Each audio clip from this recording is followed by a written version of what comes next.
Olá, galerinha. Bom dia, boa tarde, boa noite. Não sei em qual horário vocês estarão vendo esse vídeo, mas o importante é assistir e estudar, belezinha? Estamos aqui mais uma vez, o trio Parada Dura da História, eu, professor Rafael Nascimento, junto com os meus colegas. O professor Rodrigo Bueno. O professor Paulo Evandro. Exatamente, professores. Galerinha, tempos de pandemia, tempos de ficar em casa e tempos de estudar. Vamos lá? Hoje nós vamos falar sobre a Revolução Industrial e seus impactos, ontem e hoje. Para isso, nós não podemos deixar de mencionar diversos impactos sociais, políticos e econômicos dessa grande revolução. Uma vez que nós já destacamos a palavra revolução, percebam a dimensão desse conceito. Percebam que quando nós falamos de revolução, nós estamos falando de profundas transformações. Ok? Vejamos. Daqui, nesse mapa mental, nós destacamos algumas transformações econômicas, políticas e sociais que os nossos professores aí, explorarão um pouquinho melhor. Professor Paulo, por que quando nós falamos de Revolução Industrial, nós muitas vezes falamos de um pioneirismo inglês? Bom, Rafa, é o seguinte, cara. A Inglaterra, lá na metade dos 18, era um dos países mais importantes do mundo. Então, quando a gente fala do pioneirismo inglês, é porque a Inglaterra reunia condições favoráveis. Ela tinha muito capital acumulado, ou seja, grana, muita grana guardada, que ela havia conseguido de suas colônias, enfim, comércio. Ela tinha uma grande quantidade de minério de ferro que serviu para fabricar essas máquinas, e é claro, o minério e o carvão, que serviu como combustível, a energia a vapor. E o mais importante, cara, por conta da política de cercamentos, você tinha muitas pessoas nas cidades que saíram do campo para a cidade, se tornando mão de obra fácil e barata. E sem contar também a quantidade de rios navegáveis, ou seja, que a produção podia escoar ali na Inglaterra. Então, a gente tem esses quatro fatores: os rios navegáveis, a concentração de pessoas, a mão de obra fácil e barata, o acúmulo de capital, que é o dinheiro, e, é claro, a matéria-prima, minério de ferro e o carvão. Então, isso fez com que a Inglaterra se tornasse um país pioneiro na Revolução Industrial e, é claro, consequentemente, o mundo financeiro na época. Beleza? É importante também destacar o seguinte, Rafa, é que a Inglaterra, nesse contexto aí, ela começa a produzir. Claro, quando a gente fala de revolução industrial, a gente tem que pegar alguns eixos importantes: a consolidação do sistema capitalista e, é claro, lógico, a chamada divisão de classes.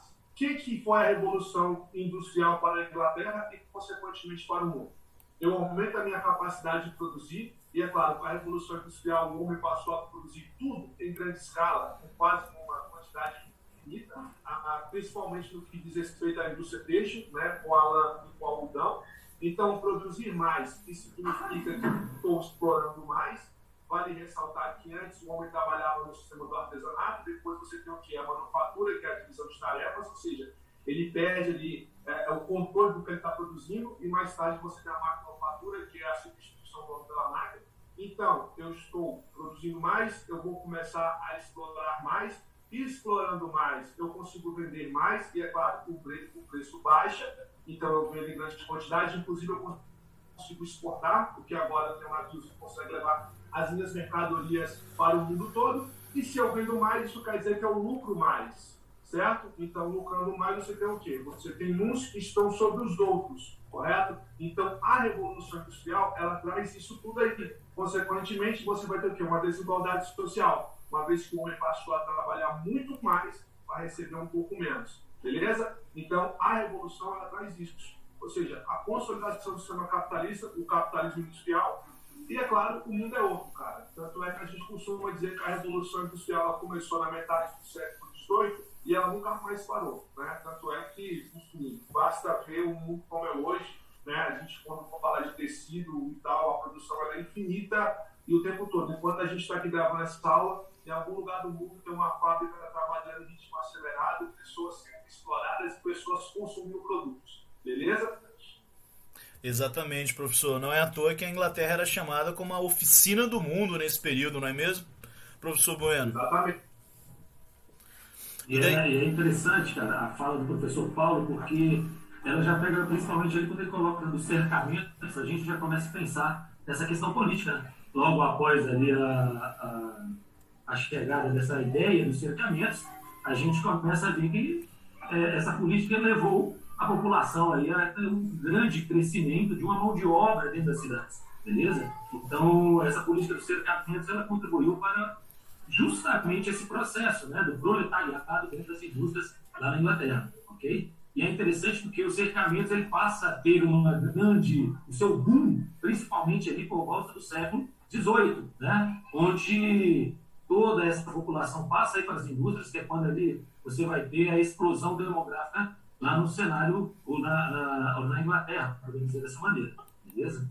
E um ponto muito importante, cabe ressaltar, que nós estávamos aí em meio a um processo do iluminismo, né, cara? Então, ali, com as ideias liberais, com o liberalismo político, liberalismo econômico e podemos classificar ali uma série de situações, como, por exemplo, os pensamentos de Adam Smith, como o próprio professor Paulo falou, né, a questão da lei da oferta e da procura, podemos dizer dessa maneira, a gente acaba aí envolvendo os trabalhadores e os donos das empresas, né, os donos das indústrias, os capitalistas, podemos dizer dessa maneira. Né? E isso vai levar a uma série de situações, né, cara?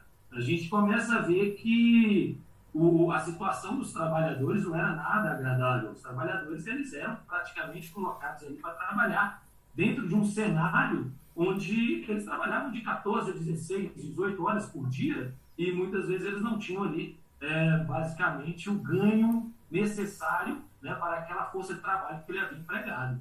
Então é bem interessante, professor Paulo, é bem interessante, professor Rafael, que a gente começa a ver que os trabalhadores precisavam se organizar, né? E, de certa forma, todo esse processo vai levar a um movimento que o Rafa vai explicar um pouco mais daqui a pouco, o lutismo, né? E podemos, por que não dizer, o cartismo, né? Que vai explodir aí por volta de 1832 até 1848, a gente vai ter algumas transformações nesse cenário, né? Dos trabalhadores buscando mais direitos,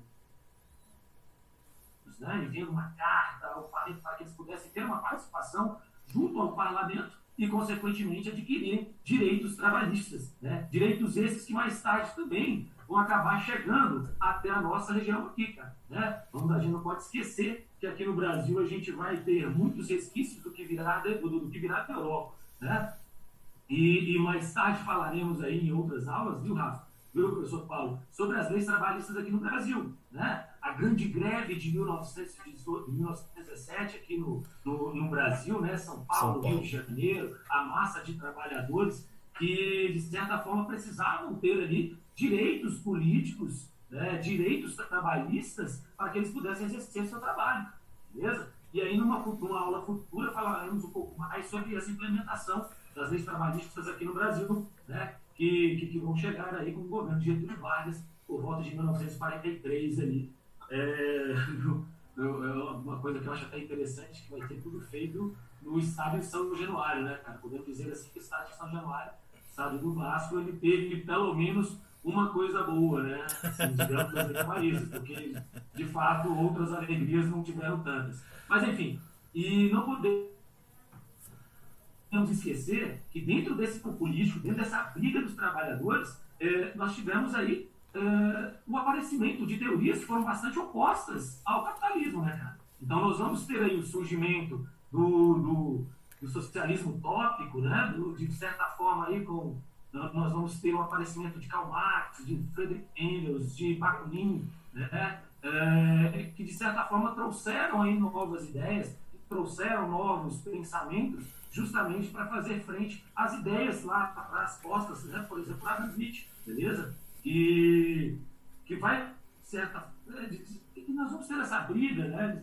Dentro desse cenário, de um lado os trabalhadores, do outro lado os patrões, e aí esse processo político ele vai ganhar bastante força nesse momento, beleza? E a gente não pode esquecer, cara, em meio a tudo isso, né? Nós vamos ter o imperialismo e o neocolonialismo, que vai ser algo extremamente pesado para as sociedades da época, né, cara?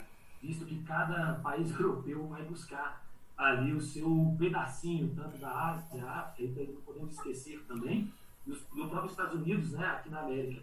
Mas isso aí vai ficar para uma próxima aula, para que a gente possa discutir um pouco mais a fundo essas características. Beleza, meus amigos?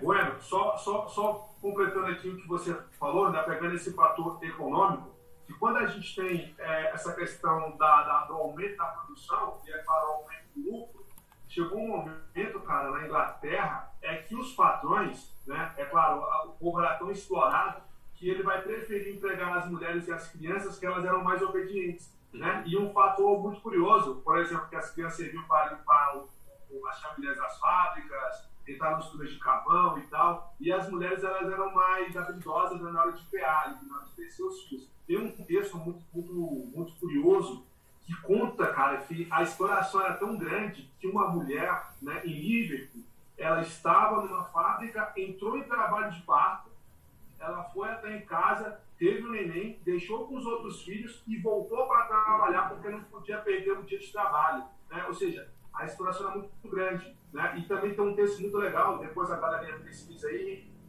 um texto chamado Limpador de Chaminé, né? Que conta a história de uma criança. Muito legal. Manda lá, professor Rafa. Exatamente, professor Paulo. Né? Nós veremos que os impactos sociais, galerinha, foram vários, sobretudo no âmbito da exploração dos trabalhadores e das trabalhadoras. Como o professor Bueno já ressaltou, né, era um momento em que esses grandes proprietários das fábricas, essa burguesia industrial, ela explorou da mão de obra tanto feminino quanto infantil. Então é um momento que você tem um trabalho exacerbado. As pessoas trabalhavam em média 15 a 16 horas por dia. Exatamente. 15 a 16 horas por dia, galerinha. Então, só para nós pensarmos um pouquinho sobre esses impactos sociais e, por sua vez, culturais, políticos e econômicos, uma vez que todos eles estão entrelaçados, eu trouxe aí algumas charges para a gente brincar e se divertir também.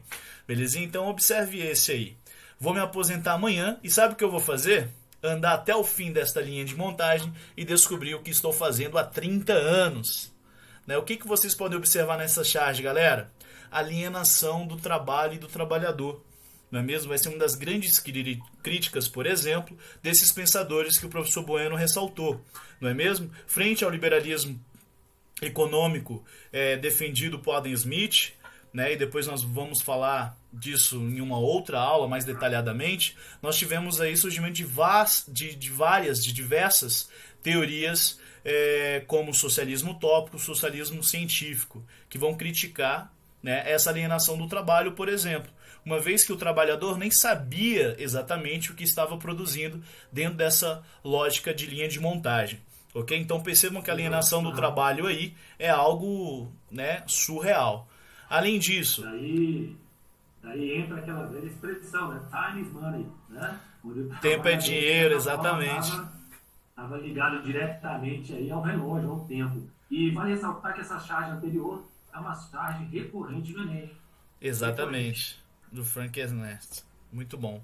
Além disso, né, quando o professor Paulo destacou a transformação até mesmo do modo de produção, né, uma vez que deixa de ser manufatura e passa a ser maquinofatura, percebam os impactos sociais disso, galera. Uma vez que com a mecanização do trabalho nós teremos um grande desemprego aí, ok? E o aumento do desemprego, na verdade, vai gerar, né, uma certa precarização do trabalho. Uma vez que o desemprego está cada vez mais intenso, isso é um ponto positivo, por exemplo, para os proprietários dessas fábricas. Então percebam que essa exploração do trabalho desses operários, desses trabalhadores, né, urbanos, vai aumentar cada vez mais. Não é à toa que nessa outra charge eu destaco aí, né, os trabalhadores falando, tá pensando que a gente é escravo? Aí o patrão, claro que não, que ideia! Agora põe isso no pé e vai trabalhar.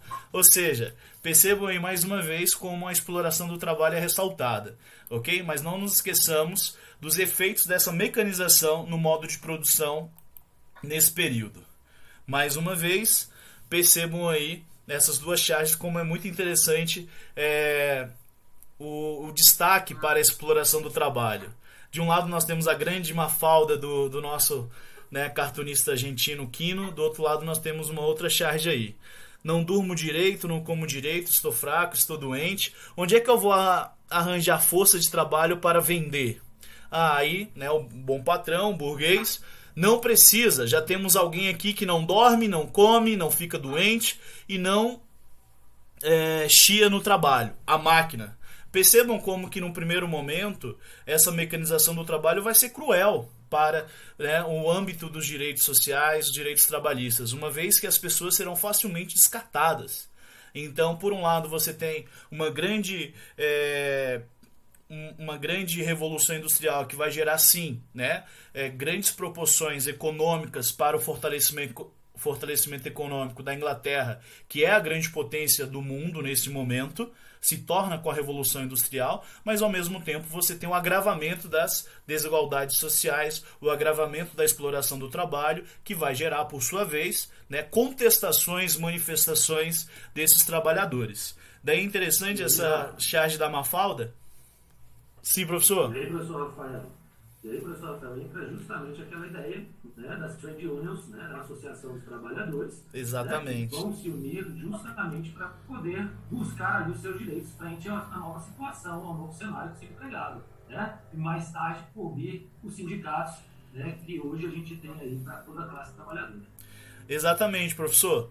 Uma das formas dos trabalhadores se defenderem, né, vai ser a formação de sindicatos, a formação dos trade unions, por exemplo, mas também alguns vão escolher uma via mais radical, que é o famoso ludismo. Né? Nós teremos uma perspectiva mais radical em que eles acreditavam que eles precisavam sim quebrar, né, as fábricas, quebrar as indústrias, quebrar os equipamentos dos burgueses, dos donos dessas fábricas, para que eles pudessem ser ouvidos, para que eles pudessem conseguir atingir os seus direitos. Então percebam que dentro da forma de luta desses trabalhadores nós temos algumas divergências. Alguns vão escolher um meio político legal, como é o, por exemplo, do cartismo, né, enviando uma carta para o parlamento britânico. Outros vão, né, por uma ala mais radical, ok? Como nós falamos, nesse momento, galera, nós estamos falando do século XVIII e XIX, da primeira e da segunda revolução industrial, né, duas fases distintas, uma vez que a primeira se restringe na Inglaterra e a segunda vai se espalhar para outros países da Europa. Nós temos aí a disseminação de diversas ideias, né, no âmbito do socialismo, no âmbito do liberalismo. Mais uma vez, então, perspectivas diferentes de lutas dos trabalhadores. Belezinha? Em uma outra aula nós vamos destacar essas doutrinas sociais do século XIX. Bem, além disso, professores, o que gostaria de ressaltar? Né? Como o professor Paulo já adiantou, é um momento em que as próprias crianças, as mulheres, são bastante utilizadas como principal mão de obra, né? Tanto pelo seu custo menor, quanto pela sua habilidade, sim. Mas, mais uma vez, é um momento de grande exploração do trabalho dessas pessoas. Bem, não poderíamos deixar de falar também dos impactos ambientais, galera. Né? A partir do momento que esse capitalismo industrial ganha cada vez mais força e se expande para diversos países da Europa, o impacto ambiental é devastador. Né? Tanto é porque que hoje na Europa nós não temos aí florestas tal como nós temos em outros países. Pensemos um pouquinho. Grande parte, né, devido a essa revolução industrial.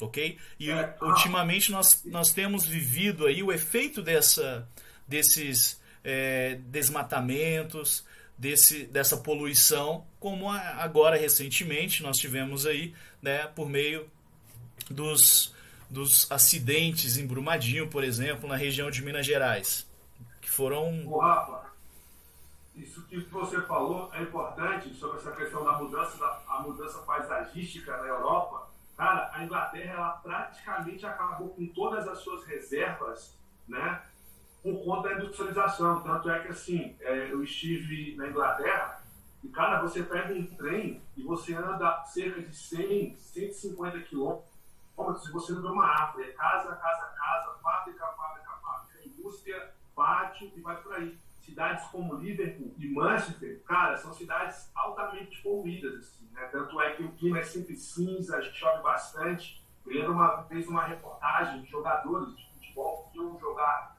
principalmente jogadores que vinham aqui do continente americano, que iam jogar em Manchester e reclamavam bastante do clima da cidade e, é claro, das estruturas. Então, você tem ainda, né, por exemplo, onde fica o estádio Enfield, né, do Liverpool, ao redor do estádio, você tem o quê? Fábricas, indústrias e casas. Então, isso é um negócio muito louco, né? Por conta disso aí. Então, a mudança paisagística, ela foi, assim, tipo, brutal. E isso fez com que a Inglaterra também, por exemplo, a industrialização dos caras se tornasse de primeira linha, né? Tanto é que a gente já acordou que vai falar numa próxima aula que o que os ingleses fizeram lá no século XIX, a gente vai fazer no século XX, né? Então, assim, isso mostra o quanto eles estavam à frente. Mas há um preço muito caro por conta disso, né? Então, os alimentos têm que chegar até a Inglaterra porque não se produz e tal. Então, é um negócio meio maluco. As cidades são muito barulhentas. Manchester mesmo é uma cidade muito barulhenta. Eu estive em Manchester, é assustador, né? E o inglês ali, ele tem o tempo todo trabalho, é o ritmo do relógio mesmo, e que vem desde o século XVIII. Conta isso aí. Sem dúvida, muito... Professor Paulo, pegando até um gancho no que você disse, a gente já faz o link, né, de todas essas transformações, uma vez que eles esgotaram as suas jazidas, aí eles partem para onde? Justamente para o processo de exploração da Ásia e da África. Né? Então, olha como uma coisa casa com a outra. Uma coisa está associada à outra. A gente não pode dissociar esse processo da história. Beleza, galerinha? Exatamente, muito bem lembrado, professor Bueno. Galerinha, olha só. Então, para sintetizar tudo isso que nós falamos, nós vamos deixar aqui para vocês um mapa mental excelente para, né, vocês registrarem aí no seu caderno. Exatamente. Pausa o vídeo agora, registre esse mapa mental aí no seu caderno. Belezinha? E para, né, vocês aprofundarem os estudos, nós deixamos aí algumas sugestões de filmes. Tempos de quarentena é tempos de cinema, ok? Tem um filme muito legal sobre esse período que é o mais clássico de todos eles, Tempos Modernos, do nosso grande e brilhante Charles Chaplin. Além disso, nós temos o filme do Oliver Twist, que vai descrever sobretudo o trabalho infantil nesse momento, assim como outros mais 2 filmes e uma série interessante aí, né, que fala sobre o futebol, por exemplo, na visão de 2 personagens, um burguês, né, um gentleman britânico e um operário, assim como 2 outros filmes que vão destacar a luta desses trabalhadores. Belezinha? Galerinha, mais uma vez, obrigado aí por acompanhar o Trio Parada Dura da História. Espero que tenha, né, ajudado vocês aí nos estudos. Não se esqueça, se cuidem e vamos estudar. Valeu, galera! Um abraço, galerinha. Tudo de bom. Abraço, professores. Último recadinho. Acesse aí o nosso canal, galera. Se inscreva lá, belezinha? E deixa comentários. Abração, valeu!